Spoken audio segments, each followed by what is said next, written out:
All right, good afternoon. It's good to be back without a long presentation from me. First coach to introduce is the head coach of the LSU Tigers, Brian Kelly, who is a three-time National Coach of the Year, 2009, 12, and 18. He led Notre Dame to the BCS championship game in 2012 and 2 CFP semifinals. A little side note for me, I had to take dancing lessons yesterday. My younger daughter's getting married. My dancing lessons are not on video. Brian, though, has had his dancing ability on video. When he was asked about it, he said, when a five-star quarterback asks you to dance, you dance. And when your youngest daughter asks you to dance for a wedding, you take dancing lessons in my case. This is Coach Kelly's first appearance at a conference media event since 2009. Off the field, he and his wife, Pocky, she's a two-time breast cancer survivor, have a foundation named Kelly Cares that's donated nearly $6 million to over 190 causes around the globe. Please welcome LSU Tigers head coach Brian Kelly.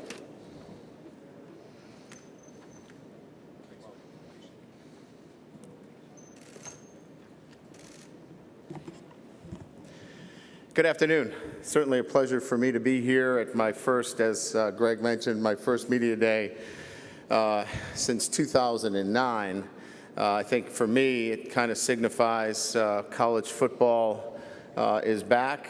We can now point our attention towards that.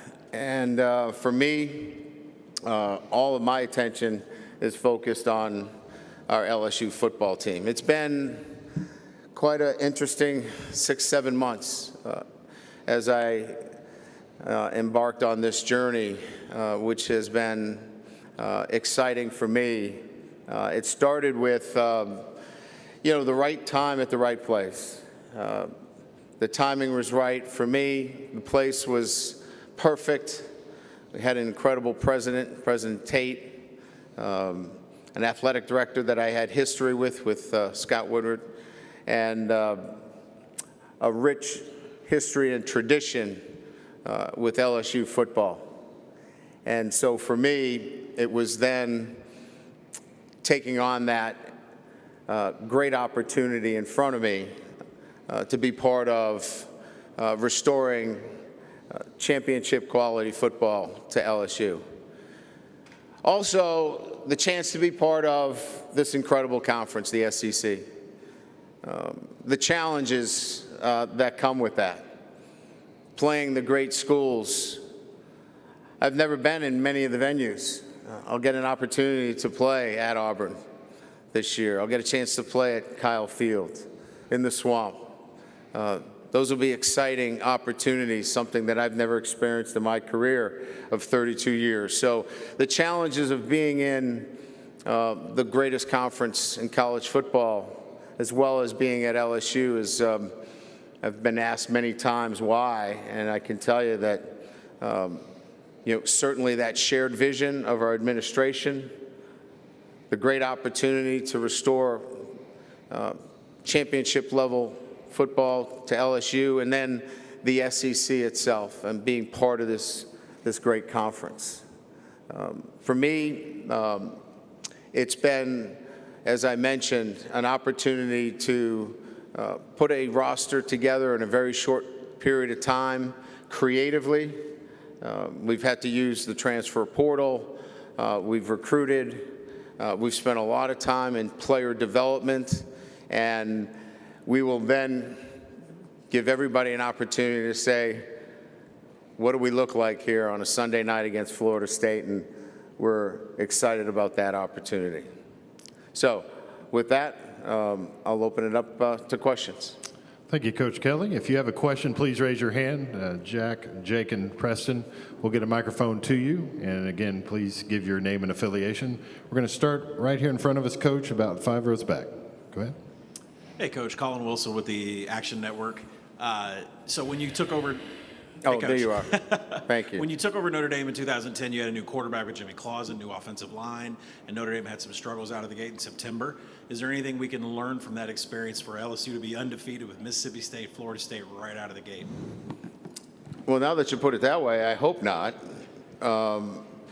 Certainly we have 4 quarterbacks, and the spring really was for us to lay down our offense. We weren't really going to gear it towards any particular skill set. So I think I feel much better about the depth in the quarterback situation. Dane was really the only quarterback that had any experience. We were young and inexperienced at that position. I think the depth at the quarterback position is much different. Jaden and certainly Miles bring us obviously starting experience. Garrett obviously for me is an exciting quarterback. Walker's a true freshman, but there's great depth there. The offensive line is clearly an area that we need to keep our eye on, but I think we've added some really good transfers, and we think we've got some young men that have developed. So I would say that right now I stand in front of you that those similar situations, I like the depth and the opportunity to be much better than 2010. Coach, we're going to go down in front of us here on the front row. Ron? Yeah, Ron Higgins, Tiger Details.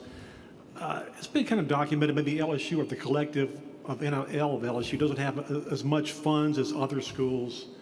How do you overcome that? And have you run into a situation yet where maybe you were outbid for a player? And how do you overcome that?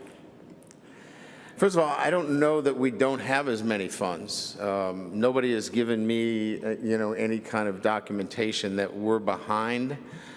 I feel very comfortable, quite honestly, as I stand here, talking to you, that, what we're doing relative to NIL is as competitive as anybody else. I don't feel like we're being outbid by anybody. I don't think that's the place of NIL anyway. So if we were being outbid, then we're going to be outbid if we have $50 million in our collective. So I don't feel hamstrung by that. I want to continue to educate with NIL. I want to be able to use the resources wisely to help promote name, image, and likeness, and have that available for our student athletes when the time comes. Coach, we're going to stay here in front of me, 3 rows back. Drew? Drew DeArmond, WZZN Radio, Huntsville, Alabama coach. So much of coaching is teaching and then earning the trust of your players. How has it been with Miles Brennan, Keyshawn Butte, John Emery, those guys that maybe that are going to be the key parts of your offense? How have you earned their trust so far? Well, I think trust is a two-way street, they're earning my trust too. I think, it works both ways. First of all, trust is about saying something and backing it up. And then, I think continuing that relationship. We're working on that relationship every day through deeds, through things that we put in front of them and say that we're going to do for them, and backing it up, and then asking them to do some things for us and seeing that they back it up. I think in all 3 of those cases, we're building trust. As you know, Keyshawn was just awarded number 7, which we consider, a program number that highlights the very best player, in particular from the state of Louisiana. And that has to happen when trust has been formed. Miles has been one of our best leaders in our program. John Emery's done an incredible job of bringing himself back into our program. So I think you brought up 3 guys that have earned a lot of trust, and we're trusting them. Coach, we're going to stay right in front of him in the second row. Tom? Hey, Coach Tom Murphy, Arkansas Democrat Gazette. I wanted to ask you about your secondary, what you feel about the talent level there, and the 2 transfers from Arkansas, Fouché and Brooks, how you feel like they might fit in. Well, let me address Fouché and Brooks. They have been outstanding additions to our program. I know many don't like to see that happen within the league, and I'm not crazy about it either. But these are 2 Louisiana kids that wanted to play at LSU, and they have been great additions. Character, I would say that when we were looking into the transfer portal, we wanted young men that had SEC experience and had ties to the state of Louisiana, and Brooks and Fouché fit that to the T. And I think the secondary has a number of players that I think went out and recruited either through the portal or that were in the program that give us great depth, but they're going to have to go out and prove it. And I think that's an area that is going to have to come together for us, but we think we have depth and we think we have some talent there. Coach, we're going to stay on my side, 3 rows back. Kirk? Kirk Bowles from the Austin American-Statesman. Coach, I wonder why you feel like you're a great fit for LSU since you haven't been in the South that much. And corollary question is that what do you think of Texas and Oklahoma joining an already great conference? Well, I think fit is about, the ability to run a program, at the highest level. I've done it for 32 years. I've had success at Notre Dame, Cincinnati, Central Michigan, wherever I've been. So, running a program and then, developing players, player development. I think those are the most important thing. And I don't think that needs to be, geographical in a sense. I've gotten to love where I'm at in Baton Rouge. I love the people. They love football. They love family. And they love food. And that fits me really well. So I guess I should have been in the South all along.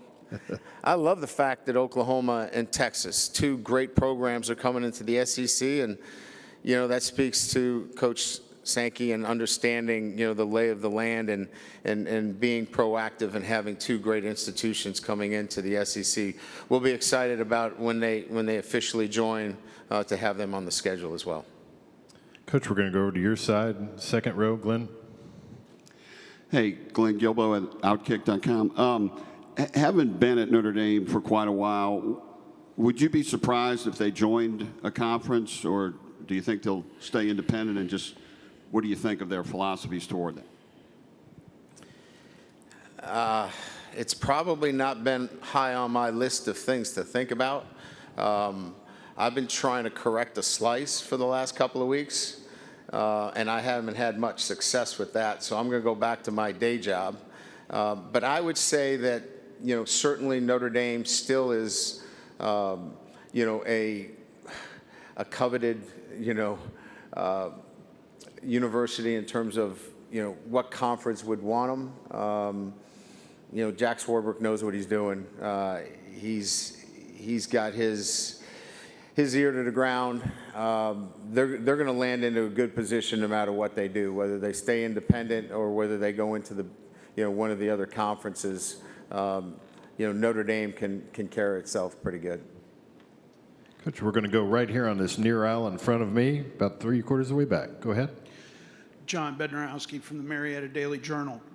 Coach, B.J. Ojulari is one of our kids. Yes, he is. Was hoping to get your thoughts on your initial impressions of him and what you expect out of him this year. Yeah. Well, first of all, I've gotten to know him as much more as a person than a player. Saw him a little bit in spring. He's a good player, too, by the way.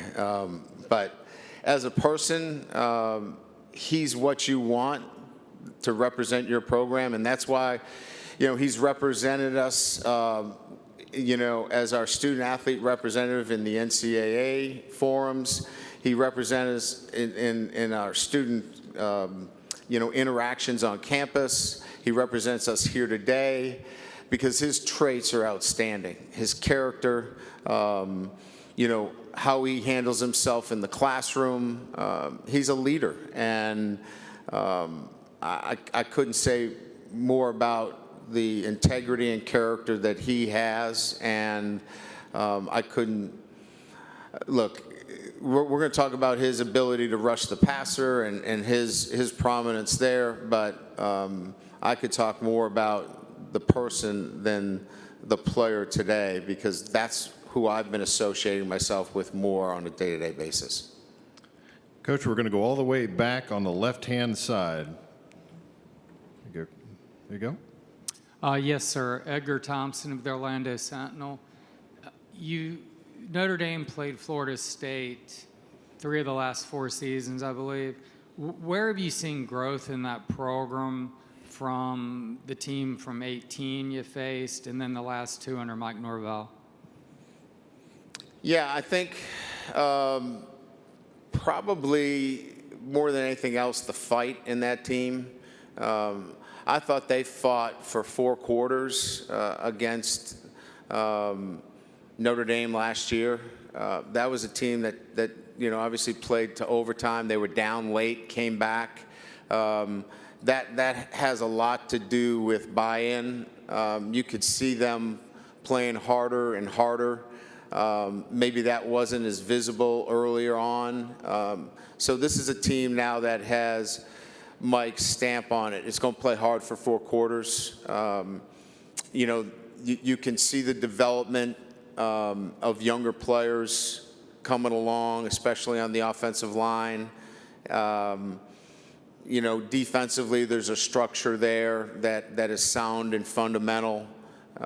So I really just think you're just seeing the signs of a football program inside out, making the incremental progress that everybody wants to see more wins, but as a football coach, my eyes see a program that's been getting better and better. Coach, we'll go back over to our right, about 3/4 of the way back. Hey, Brian. Matt Baker with the Tampa Bay Times. I wanted to follow up on that. What are your thoughts on facing Florida State in the opener? How much of your notes from at Notre Dame kind of carry over, given that you're in a new position? Yeah, a lot of them carry over. I mean, obviously we evaluate. They lost some really good players. Defensively, obviously, one of the better defensive players in the country. But certainly, we're relying on a lot of that film. And certainly player evaluations, I know a lot about, what they want to do offensively, though they lost their offensive coordinator. There's a lot of familiar, notes that we can go back to. But, we've got a new team. We've got new players. It's an opener. You kind of, you throw a lot of that stuff out because everybody's going to be playing at their highest level in their opener. Hey, Coach, we're going to go on the near left aisle, straight down the middle. Here we go. Hey, Coach. Chris Marler, Saturday Down South.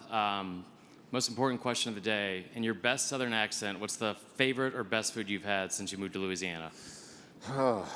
Well, understand now, I have a Boston, Midwestern, Louisiana accent now. So, it's 3 dialects into one.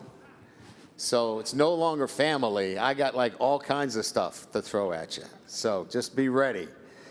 The best, it's probably the crawfish etouffee is. I mean, I don't know how you top that. Now, I would say also the grilled oysters. If you haven't had grilled oysters, try that. That'll get your cholesterol level up really high quickly. That's pretty good too. All right, Coach, we'll go over here to our right, alongside the wall, just right here in the front row. Hey, Coach. Mitchell Summers with Fox Carolina. The SEC has really turned into the club that everyone's trying to get into, it seems. So from your perspective, as someone that's on the inside, seeing all these other teams that are trying to get on the inside, can you describe what that's like? Musical chairs. And then the music's going to stop here, and you're not going to have a place at the table. And I think that's scary for a lot of universities. And, it's left a lot of internal conversations about, where do we go? And so I understand that, right? There was the question about Notre Dame. What do they do, right? Maybe they're better positioned than some. But, yeah, it's musical chairs, and there's not enough chairs for everybody. So, and that's the current state of college football. Coach, we'll go in this middle section about 3/4 away in front of me, right there. Hey, Brian. Jacob Goins from ESPN 106.7 in Auburn. Looking at the schedule down the stretch, a lot of tough road games in the SEC, at Auburn, at Florida, Arkansas. How does that, what's your mindset going into those road games in the SEC this season and in future seasons, coming from Notre Dame now to the SEC? Yeah, I think it's a great question. I think it's how you train your team. I mean, look, you have to be ready for a battle through December, right? You know, conference championship is in December. So if you're training your team just to get to the first week, you're never going to make it to December. So I think you have to have the end in mind first. And the end in mind first is December, and planning for those kinds of games in October and in November. And so I think you have to be very intentional about how you train your team, how you practice. All of those things matter because you're going to be playing big games in October and November. And look, you want them to be big games too. So let's be clear, right? What you do in September matters because, you know, October is important, or you don't matter in November. So I think answering the question in the fashion of training your team the right way and getting them there is absolutely crucial. Coach, we'll go over here in our right middle section. Coach Michael Giddens with the War Report, Auburn. How do you assess the physical readiness of this team to do what you're planning to implement this season? Are they physically ready from a strength and conditioning standpoint? And then as far as your quarterback situation, what are you guys looking at there? Miles Brennan, looks ready to go. You got Jaden Daniels. How's the quarterback situation looking this spring?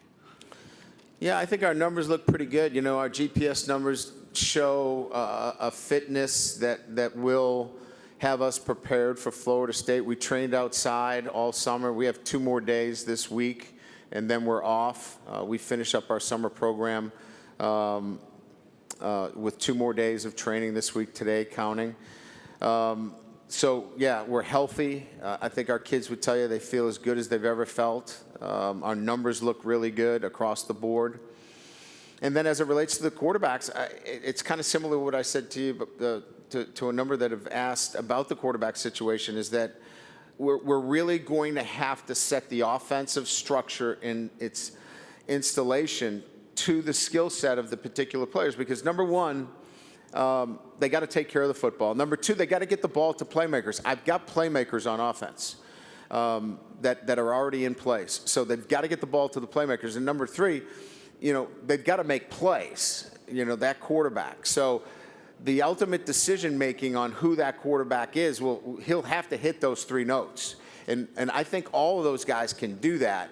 We'll have to put them in that position so we can evaluate that. Okay, Coach, we're going to go back over here on the left-hand side alongside the wall. How you doing, Coach? Scotty from All Script. I spoke with former alum Ryan Clark, and he's very adamant about the talent on the state of Louisiana. With your national recruiting, how do you balance locking down the state of Louisiana with the great players and balancing with other states that you've recruited out of Notre Dame? Yeah, I mean, I think first and foremost, you know, making sure that you evaluate the entire state of Louisiana. And I think that means, you know, make sure you extend yourself. It's not just New Orleans and the greater Baton Rouge area. You got to get up north. You know, you got to get all the way up through Shreveport. You got to get up to Monroe. You got to get up all into the state of Louisiana. Now, that doesn't mean you just take a kid from Louisiana because he's from Louisiana. If he's not rated as high, then can you go out of state? Sure. But you better know the players in the state of Louisiana. And that means the entire state. And I think that's maybe where, you know, if I've gotten any feedback, you know, that maybe we needed to extend our recruiting efforts a little bit further north. And I think we've done that. Coach, we're going to go right in front of me, about 3/4 of the way back, right here in the teal shirt. Brian over here, josephgoodmanale.com. How much did the lopsided losses to Alabama play into the fact that you wanted to leave Notre Dame for LSU? That wasn't part of my decision making. Those were really good teams. They both won the national championship. I thought we played Alabama better than anybody in that last playoff. Their talent, you know, was unbelievable on the offensive side of the ball that year.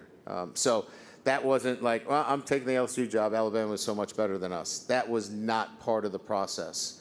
for me. It was timing. It was this place at LSU and the administration and the opportunity to bring this program back. It really had nothing to do with the Alabama game. Coach, we'll take one final question here to our left, second row. Bob? Right there.